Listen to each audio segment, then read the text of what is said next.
యేసుక్రీస్తునామములో అయిపోతుంది. అందరి ప్రైజ్లో అందరూ బాగున్నారండి? బాగున్నారా? ఎంతమంది ఈ 47 రోజుల ఉపవాస ప్రార్థన మీకు దీవెనకరంగాను ఉజ్జీవకరంగా ఉన్నాయని ఎంతమంది విశ్వసిస్తున్నారు? నిజంగానే నిజంగానే దేవుడి స్తోత్రం జరిగింది. దేవుని యొక్క మహాత్వం బట్టి అవి మనం చేసే ప్రార్థన వ్యర్థంగా పోవట్లేదండి. మీరు నమ్ముతారు నమ్మరు, కానీ ఈ ప్రార్థన చాలా శక్తివంతమైంది. చిన్న సాక్ష్యం చెప్తాను ఏంటంటే, ఆ మధ్యకాలంలో ఒక కుటుంబం కొరకు చాలా భారంతో ప్రార్థన చేస్తున్నాము. ఆ కుటుంబంలో కొన్ని రోజుల నుంచి నెమ్మది లేదు, సమాధానం లేని స్థితిలో వారు జీవిస్తూ ఉన్నారు. కుటుంబం అంతా కూడా అల్లర్లతో గొడవలతో, భార్య భర్తకి సమాధానం లేక నెమ్మది లేక ఎంతగానో బాధపడుతున్నారు అనమాట. అయితే ఆమె కన్నీరు చాలా వర్ణనాతీతం. అయితే సంఘమంతా కలిసి ప్రార్థన చేసినప్పుడు వారి గృహంలో ప్రార్థన ఏర్పాటు చేసుకున్నారు. 3 రోజులు ప్రార్థన ఏర్పాటు చేసుకున్నప్పుడు దేవుడు జరిగించిన కార్యం ఏంటంటే, ఆ సహోదరులు చెబుతున్న అద్భుతమైన సాక్ష్యం, ఆ ప్రార్థన పెట్టిన కాడ నుంచి ఇప్పటి వరకు తన భర్త త్రాగడం మానేశాడు. పిల్లలు సఫలంగా నిజం జోక్ అవును, అర్థం. నిజంగా త్రాగడం మానేశాడు. గొడవలు లేవు ఇప్పుడు ఆ ఇంట్లో. అదేవిధంగా చీటికి మాటలు గొడవ పెట్టేవాడంట. కానీ ఎప్పుడైతే ప్రార్థన చేశామో ఏకకంఠంతో ఏకస్వరంతో బిడ్డలందరూ కూడా కన్నీటితో ప్రార్థన చేసినప్పుడు ఆ రోజు నుంచి ఈ రోజు వరకు ఆ గృహంలో గొడవలు లేవు, ఆ వ్యక్తి త్రాగడం లేదు. కుటుంబం అంతా కూడా సమాధానంతో నింపబడి ఉన్నారు. దేవునికి మహిమ కలుగునుగాక. హల్లెలూయా. అందుకని దేవుడు మాట తెలియజేస్తుంది, ఈ స్థలం వచ్చేది ప్రతి ప్రార్థన వైపు ఆయన కను దృష్టి నిశ్చయముగా ఉన్నది. దేవుడికి స్తోత్రం కలిగింది. మన మొరలన్నింటినీ కూడా ఆయన చెవులు ఆనందిస్తామని మీరు అనుకుంటారు. చాలా మంది ఏమనుకుంటారంటే, ప్రార్థన వినట్లేదేమో దేవుడు, అడిగి అడిగి అడిగి అడిగి ఇసిపోయాను, ఇంకెంతకాలం అడగాలి ఈ అని చెప్పి అనుకుంటారు కొంతమంది. కానీ నువ్వు అడిగి అడిగి వ్యాసారిపోయి వచ్చి ఉండొచ్చు, నిలిసిపోయి ఉండొచ్చు, ఇంకా అడగడం మానేసి ఉండొచ్చు, కానీ ఆయన మర్చిపోయే దేవుడు. ఈ జీవితంలో ఆలస్యమైనా కూడా తప్పకుండా మీ కుటుంబాల్లో ఈ 47 రోజుల ఉపవాస ప్రార్థన ద్వారా మీ జీవితాల దేవుడు కార్యాలు చేయబోతా ఉన్నాడు. హల్లెలూయా. విశ్వసిస్తే, నువ్వు నమ్మితే ఆయన మహిమను తప్పకుండా. మంచిదండి. నిన్నటి దినమందు కాటు వేసిన సర్పముల యొక్క విషము వలన మరణిస్తున్న ఇశ్రాయేలు ప్రజల యొక్క యాత్ర గురించి మనము నేర్చుకున్నాం. ఎంతమందికి ఈ ప్రసంగము ఆశీర్వాదకరంగా ఉంది? అర్థమవుతుందండి? అర్థమవుతుందా? అర్థమవుతుంది. దేవుని స్తోత్రం. అర్థం కాకపోతే చెప్పండి, మళ్ళీ చెప్తాను. యూట్యూబ్లో కూడా కలిగినండి. తాపకరమైన సర్పముల గురించి చెప్పాను. ఎందుకు దేవుడు వారి మధ్యకు పాములను పంపాడో కూడా మనం ఒక విషయం గురించి నేర్చుకున్నాం. ప్రియమైన వాళ్ళ గమనించండి, దేవుడు ఏమీ విలువలేని వాడు కాదండి.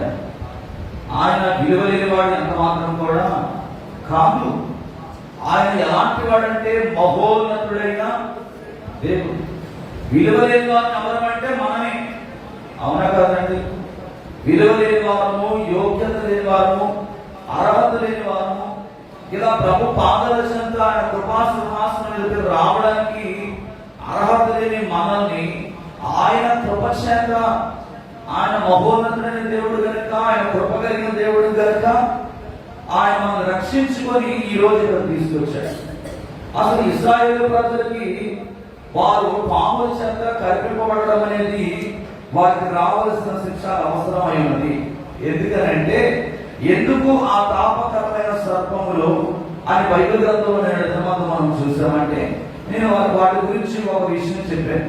ఆ పాముకున్న పేరు ఏంటని చెప్పాను?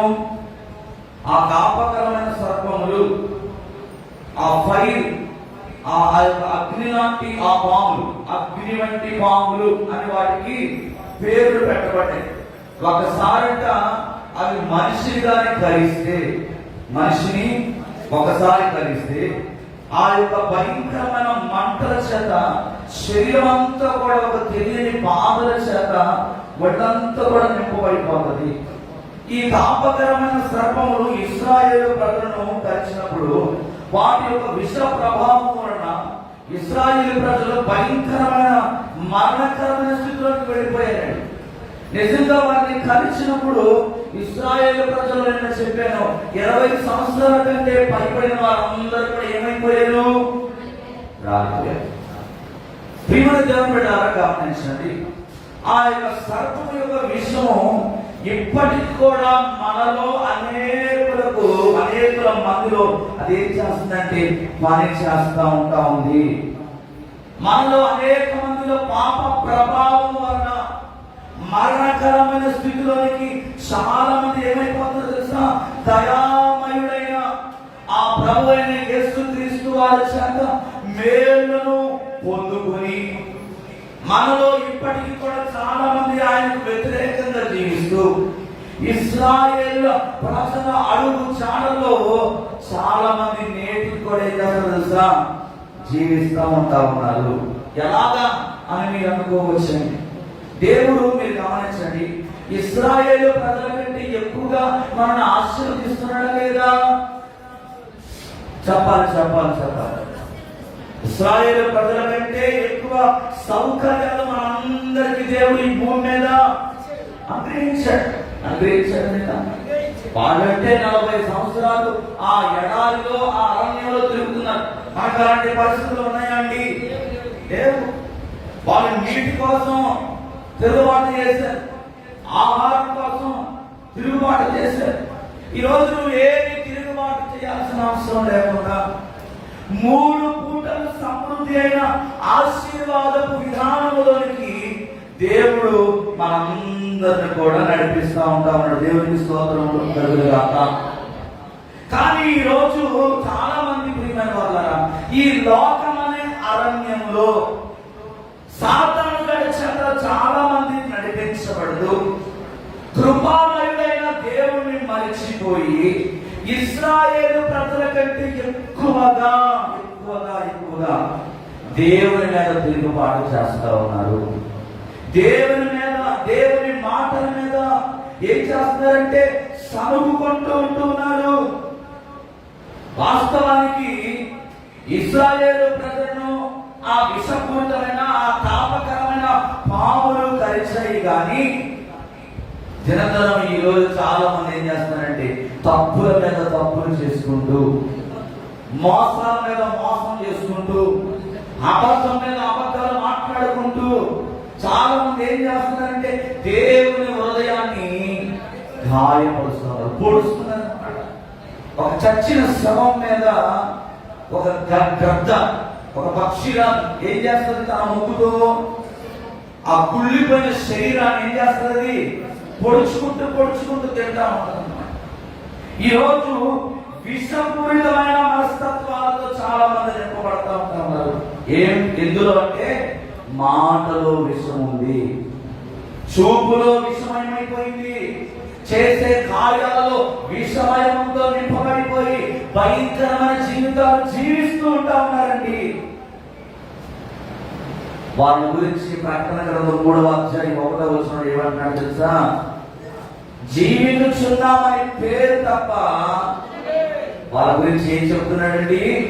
ఒకసారి చదువుతారా? 3వ అధ్యాయం 1వ వచనం 3:1 ప్రకటన.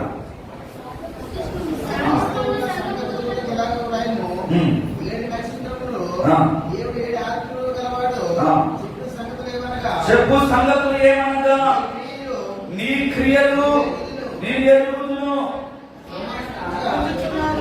ఏదైనా జీవించుచున్నావన్న పేరు మాత్రం ఉన్నది కానీ ఎవరంట?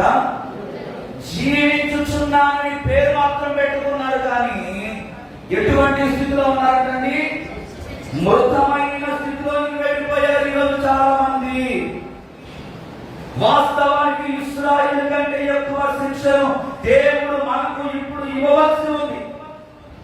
వారి కంటే 100 రెట్లు ఎక్కువైన సర్పములు దేవుడు మన మీదకి పంపవలసి. పాము ధరించినప్పుడు దానికి ఇష్టమంతా కూడా ఏమైపోతుంది తెలుసా?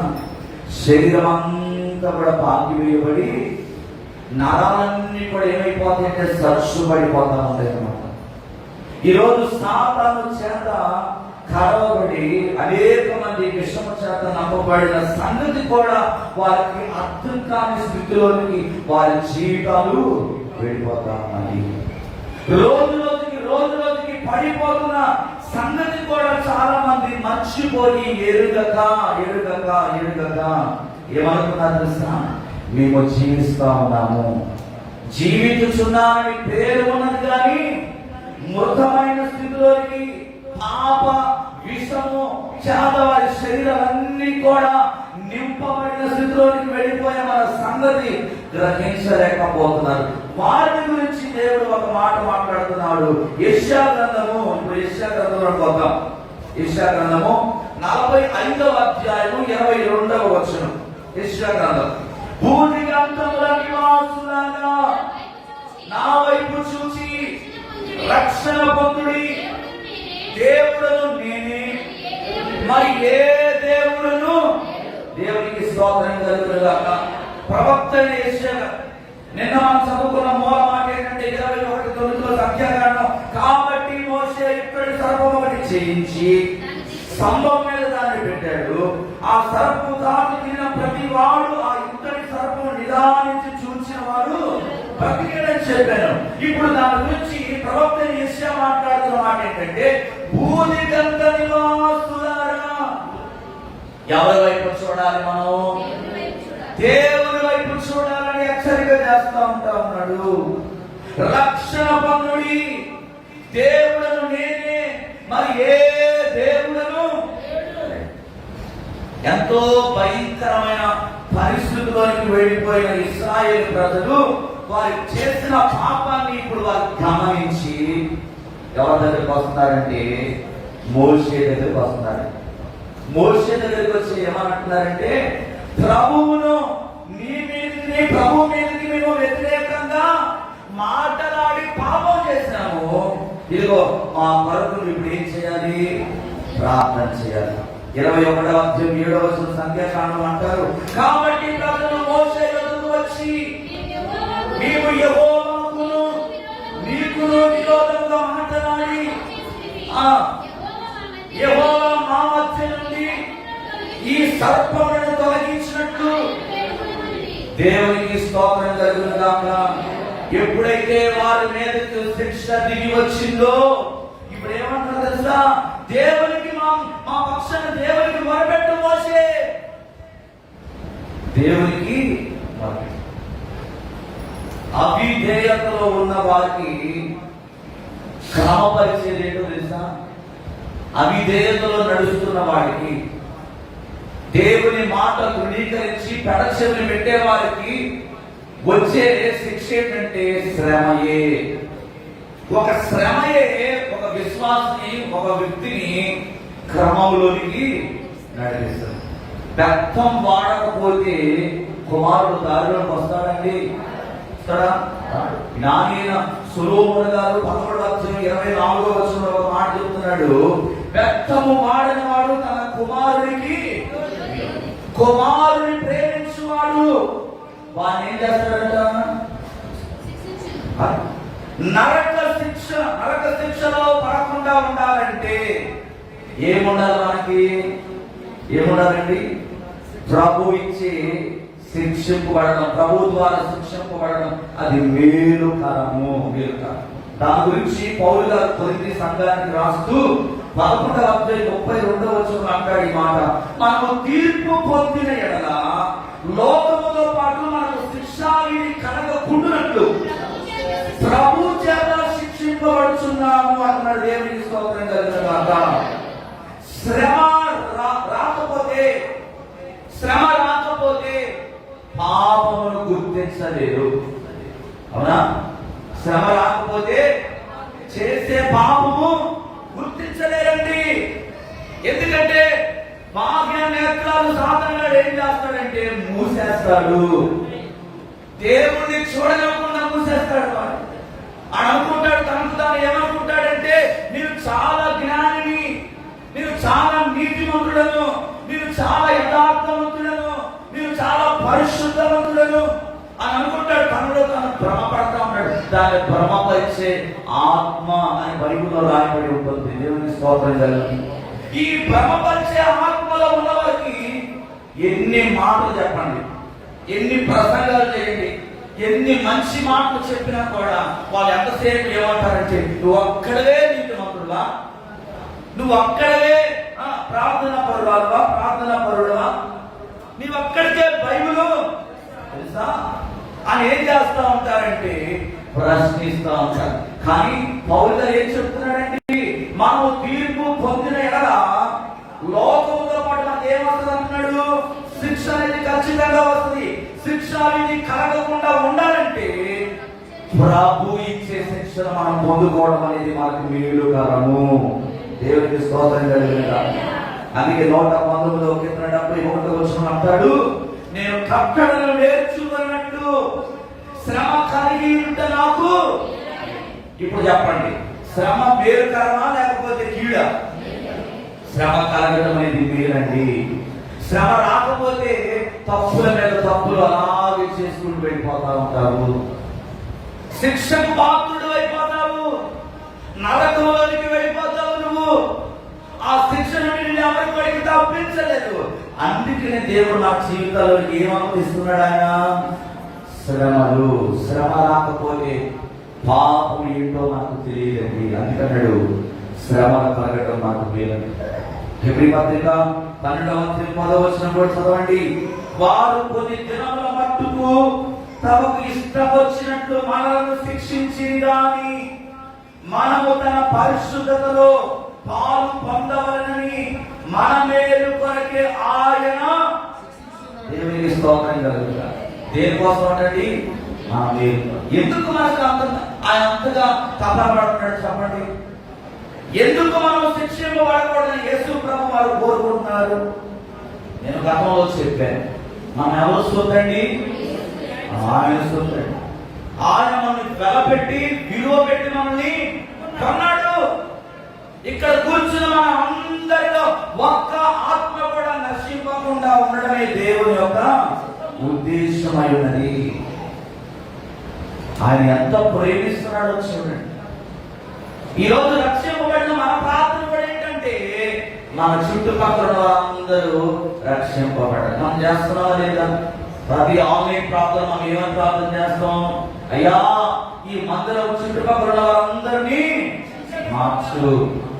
ఇదిగో సత్యవంతుడైన నిన్ను ఎరుగక ఇంకా లోకంలో జీవిస్తున్నారయ్యా, పాపంలో జీవిస్తున్నారయ్యా, బంధకాల్లో ఉన్నారయ్యా, వారిని విడిపించలేదు. మన ప్రతి నెల కూడా రాత్రంతా నిద్ర మాత్రం మనం ఏం చేస్తున్నాం?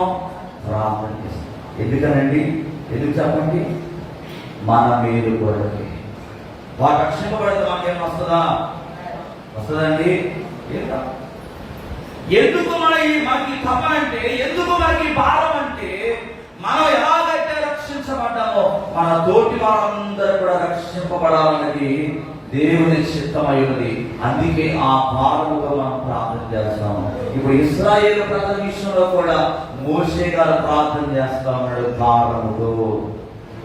ఎల్లప్పుడూ విశ్వసనీయమైన ప్రేమగల తండ్రి ఎదుట వారి సమస్యల నుండి వారు విడుదల పొందుకోవడానికి వాళ్ళు గ్రహించారు మేము ఎంతకాలం పాపం చేశాము, అపవిత్రమైన జీవితాన్ని మేము జీవించాము, అందుకే ఈ తాపకరమైన సర్పముల చేత మేము కాటు వేయబడ్డాము, మాలో అనేక మంది చనిపోయారని చెప్పి ఇప్పుడు యవనస్తులుగా ఉన్నవారు, ఎవరైతే యవనస్తులుగా నేటి తరానికి సాదృశ్యంగా ఉన్న ఎవరైతే ఉన్నారో వారి హృదయాలు తెరవబడి ఇప్పుడు మోషే దగ్గరికి పరిగెత్తుకొని వచ్చేసి ఏం చేస్తారంటే ప్రార్థన చేయమని అడుగుతూ ఉంటున్నారు.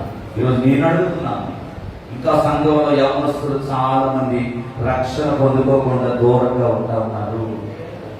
లోకం అనే సర్పము మిమ్మల్ని కాటు వేసి నీకు అర్థం కావట్లేదు. లోకం అనే సర్పము కాటు చేత కాటు వేయబడి ఇంకా అనేక మంది యవనస్తులు ఏం చేస్తున్నారంటే దేవుడిచ్చే రక్షణను నిర్లక్ష్యం చేస్తా ఉన్నారు. అయితే దేవుడు ఈ రాత్రి మీతో మాట్లాడుతున్నాడు. ఈ జీవితంలో మరణం రాకముందే, నీవు నిత్య నరకాగ్నిలోకి వెళ్ళకముందే ఈ రక్షణను ఏం చేయాలి? వాయిదా వేయకూడదు. ఏమో ఈ రాత్రే దేవుడు వస్తే నీ పరిస్థితి ఏంటి? ఒకసారి ఆలోచించి. మోషే దగ్గరకు ఇశ్రాయేలు ప్రజలు ఎలాగైతే వచ్చారో, ఈ రాత్రి దేవుని లేఖను హెచ్చరిస్తున్నప్పుడు నీకున్న వాటన్నింటినీ కూడా సమస్తాన్ని విడిచిపెట్టి వేచా రక్షణ పొందుకోవడానికి నువ్వు సిద్ధపడాలి. ఆలస్యం చేయకూడదు. ఎందుకు తెలుసా? బుద్ధి కలిగిన కన్నయ్య యొక్క సారాంశం మనకు బాగా తెలుసండి. వాళ్ళు 5 సిద్ధపాటు కలిగి వచ్చారు, వాళ్ళు 5 సిద్ధపాటు లేదు. సిద్ధపాటు కలిగిన వారు పెండ్లి కుమారులతో పాటు విందులోకి ప్రవేశించారు. సిద్ధపాటు లేని వారు ఏమైపోయారు తెలుసా? విడవబడిపోయారండి. విడవబడిన వారి పరిస్థితి చాలా ఘోరంగా ఉండబోతా ఉంది. ఈ రాత్రి ఇశ్రాయేలు ప్రజలు మోషే దగ్గరికి వచ్చాగా, మేము దేవునికి వ్యతిరేకంగా పాపము చేశాం. నేను చెప్పాను, సర్పానికి విరుగుడు మందు ఏది అని చెప్పి మీకు అవుట్లైన్ చెప్పేసి వదిలిపెట్టేశాను. యోహాను సువార్త 3వ అధ్యాయం 14వ వచనము 15వ వచనం, ఈ 2 వచనాలు ఒకటి చదవండి. అరణ్యంలో మోషే సర్పమును ఎలాగు ఎత్తును, అలాగే విశ్వసించు ప్రతివాడును నశింపక ఆయన ద్వారా నిత్య జీవం పొందినట్లు. దేవునికి స్తోత్రం కలుగుగాక. దేవుడే వారి రక్షణకు మార్గాన్ని చూపిస్తున్నాడు. ఈ తాపకరమైన పాప విషము కోసం ఒకే ఒక విరుద్ధుడి యొక్క అంశంలో ఉంది. అదేంటంటే దేవుని ఏర్పాటు ప్రకారం చేయబడిన ఇత్తడి సర్పం. ఇశ్రాయేలు ప్రజలు దారుణమైన తాపకరమైన సర్పముల చేత కరవబడి ప్రాణాపాయ పరిస్థితుల్లో ఉన్నప్పుడు మోషే ఏం చేశాడని చెప్పాను. మోషే ఏం చేశాడండి? ఒక స్తంభం మీద ఏర్పాటు చేసిన ఇత్తడి సర్పము వారికి ఎలా మారింది తెలుసా? రక్షణకరంగా మారింది. ఇత్తడి సర్పము దేనికి సాదృశ్యంగా ఉందంటే, శిలువ మీద వేలాడిన మన ప్రభు అయిన యేసుక్రీస్తు ప్రభు వారికి సాదృశ్యముగా ఉన్నది. వారు ఆ శిబిరం మధ్యలో ఒక స్తంభం మీద చేయబడిన ఆ ఇత్తడి సర్పమును వాళ్ళు ఏం చేస్తున్నారంటే, వారు చూస్తా ఉన్నప్పుడు ఆ పాము కరిచిన ఆ పాము యొక్క విరుగుడికి ఆ మందు ఎక్కడి నుంచి వస్తుందంటే ఆ ఇత్తడి సర్పము ద్వారా వారు పొందుకుంటాం. ఎందుకయ్యా ఇత్తడి సర్పము అని చెప్పి దేవుడు బైబిల్ గ్రంథంలో రాసి ఉంచాడంటే, సర్పము సాతానుకు సూచన. లోకంలో ఒక నానుడు ఉందండి. ఏంటంటే అది వజ్రంతోనే కొయ్యాలి. అవునా కదా? వజ్రాన్ని దేనితో కోస్తారండి? వజ్రంతోనే కోస్తారు. వజ్రముతోనే కొయ్యాలి, ముళ్ళుతోనే తీయాలి అని లోకంలో ఒక సామెత అనేది కనబడుతుంది. ఇప్పుడు మొదటి పురుషుడైన ఆదాము చేసిన పాపానికి రెండవ పురుషుడైన ఆదాము సాదృశ్యమున యేసుక్రీస్తు ప్రభువారు ఈ యొక్క భూలోకానికి మనందరి కొరకు ఆయన సాదృశ్యం. ఇప్పుడు యేసుక్రీస్తులో పాము లాంటి విషయం ఏమైనా ఉందా? లేదండి. ఆయన విషమును విరోచి వేయడానికి ఆయన ఈ లోకానికి వచ్చాడు. ఎందుకని బంగారం సర్పం కాకుండా, వెండి సర్పం కాకుండా ఇత్తడి సర్పాన్ని ఎందుకు మోషే ఆ స్తంభం మీద పెట్టాడంటే, ఇత్తడి సర్పము అనేది 2 లోహాలతో మరి కలయిక కలిగినప్పుడు ఏర్పడే ఒక వస్తువు అన్నమాట. ఏంటి ఆ 2 లోహాలంటే, ఒకటి సగరము, మరొకటి ఏంటండి తెలుసా? మీకు ఎవరికైనా తెలుసా? ఇత్తడి గురించి తెలుసా? తెలీదా? ఒకటి సగరం, రెండోది ఏంటో తెలుసండి? రెండోది ఒక నిమిషం చెప్తాను. ఒకటి సగరము, రెండోది రాగి. ఈ 2 లోహాలు కొలిమిలో కాల్చబడినప్పుడే ఏర్పడేది ఇత్తడి అన్నమాట. ఇప్పుడు మానవ స్వభావాలన్నీ కూడా ఎవరిలో కలయికగా ఉన్నాయి? యేసు ప్రభువులో కలయికగా ఉన్నాయి. అర్థం కాలేదా? మానవుని యొక్క స్వభావం అంతా కూడా ఎవరిలో కలయిక కలిగి ఉన్నది? యేసు ప్రభువులో. ఎందుకంటే ఆయన స్వరూపంలో ఎలా చేశాడు మానవుని దేవుడు? ఎలా చేశాడు? మట్టిని తీసుకుని దాన్ని ఒక ముద్దగా చేసి ఏం చేశాడు? దాని నాసికారంధ్రంలో ఆయన ఊదినప్పుడు మనిషి ఏమయ్యాడు? నీకు ఎంత అర్థం కావడం చెప్తాను. ఏం చేస్తాం? ఎన్నోసార్లు మనం ఈ ప్రసంగాలు విన్నాం. మనిషిని దేవుడు ఎలా చేశాడని చిన్నపిల్లడు సండే స్కూల్ కోరని అడిగినా కూడా చెప్తాడు. కానీ ఇంత వివరంగా చెప్తేనే కానీ చాలా మందికి అర్థం కాదు. అందుకని బాడీ ఎక్కడ ఉండాలి? బుర్ర కూడా. చాలా మంది బాడీ ప్రజెంట్, మైండ్. ఏం పెద్ద మర్మాలు చెప్పట్లేదండి మీకేమి, ఇవన్నీ మీకు తెలిసిన విషయాలు. హల్లెలూయా. మీకు అర్థం కాని విషయాలు ఏం చెప్పట్లేదు, చాలా అర్థమయ్యే విషయం. గమనించండి, మట్టిని ముద్దగా తయారు చేసి దేవుడు ఏం చేశాడంటే వారి నాసికారంధ్రంలో జీవవాయువుల ఊదగా మనిషి ఏమయ్యాడు? ఇప్పుడు జీవాత్మగా మారిపోయాడు. ఇప్పుడు మనం ఎవరి చేత సృష్టించబడ్డాము? మన కలయిక ఎవరు? యేసు ప్రభువు వారండి. ఆయన కలయికలో మనం సృష్టించబడ్డాం. ఇప్పుడు సృష్టింపబడిన మానవుడు ఏం చేస్తున్నాడంటే దేవునికి అవిధేయుడుగా జీవిస్తా ఉన్నాడు. ఆ అవిధేయుడుగా జీవించిన మానవుల కొరికి యేసుక్రీస్తు ప్రభు వారు మానవుని శరీరంలో ఉన్న విషమును ఆయన ఏం చేశాడండి? కలవరిశిలో యేసు ప్రభు వారికి ఏం పట్టించాడు? చేదు చిరకను ఆయన నోటికి అందించాడా లేదా? హల్లెలూయా.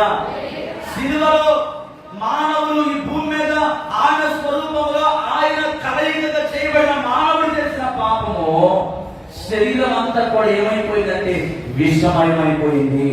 ఆ విషమయమైపోయిన మానవుని శరీరంలోనికి జీవాన్ని కలగజేయడానికి ఆ విషమంతా కూడా దేవుడు ఏం చేశాడంటే ఆయన త్రాగడానికి ఇష్టపడ్డాడు. ఆ కలవరస్సులు ఆయన గుర్తు వెండిపోతా ఉంటుంటే, తడి ఆరిపోతా ఉంటుంటే, దాహము దాహము దాహము దాహమని ఆయన కేకలు వేస్తా ఉంటుంటే ఆయన మీద కొంచెం కూడా చాలు లేకుండా అక్కడున్న రోమ సైనికులు ఏం చేస్తారంటే చేదు చెరకను ఆయనకు అందించారు.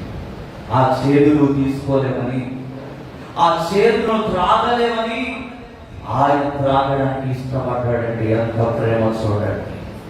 అదే విరుగుడండి. మానవుడు చేసిన పాపానికి విరుగుడు ఏంటంటే ఆ ఇత్తడి సర్పమును వారు చూసినప్పుడు వారు బ్రతకగలుగుతా ఉన్నారు. ఈరోజు ఆ ఇత్తడి సర్పానికి ఆ సాదృశ్యంగా ఉన్న ఆ సిలువను చూడగలిగితే నీ శరీరంలో ఉన్న అలుపుకున్న ప్రతి పాపాన్ని కూడా నా యేసయ్య తీసివేయగలడు, నీకు విముక్తి కలిగించగలడు, ఆయన నిన్ను నిత్య రాజ్యంలోనికి నడిపించగలడు. కనుక ఈ రాత్రి కాల సమయంలో ఆ సిలువ వైపు చూడడానికి మనం ఇష్టపడదాం. మిగతా మా వాక్యాన్ని రేపటి దిన మనం ధ్యానించాలి. మట్టి కృప పరిశుద్ధాత్మ దేవుడు మనకు అనుగ్రహించి నడిపించిన కాక ఆమె అందరం కూడా తాడవచ్చుగా. అందరూ కూడా యేసు ప్రభువే నీ కొరకు నా కోసం మనం చేసిన పాపముల నిమిత్తమై మన శరీరంలో ఏర్పడిన విషమంతటిని కూడా తీసివేయడానికి ఆయన ఆ శిలువలో ఆ చేదు చెరకను ఆయన కొరకు ఆ చేదును ఆయన తీసుకొని నీకు మధురమైన జీవితాన్ని ఆయన ఇచ్చాడు. చెంటే తేనె దాల కంటే మధురమైన దేవుని మాటలను నీకు అనుగ్రహించాడు. నిత్య జీవానికి నిన్ను మానసునిగా చేయడానికి నా ప్రభు ఇష్టపడుతున్నాడు. ఈ రాత్రి ఆయన ప్రేమను జ్ఞాపకం చేసుకుంటున్నాం. ఆయన ప్రేమను జ్ఞాపకం చేసుకొని ఇదిగో మనం ప్రతిరోజు ప్రార్థన చేస్తా ఉన్నాం. ప్రపంచ దేశాల కొరకు ఈ రోజు కూడా మనం ప్రార్థన చేయబోతుండగా ఏక మనసుతో దేవుడిని మనం ఆయన కనపెడదాం, ప్రార్థన చేసుకుంటాం. దేవుడు కేవలము నేను చెప్పిన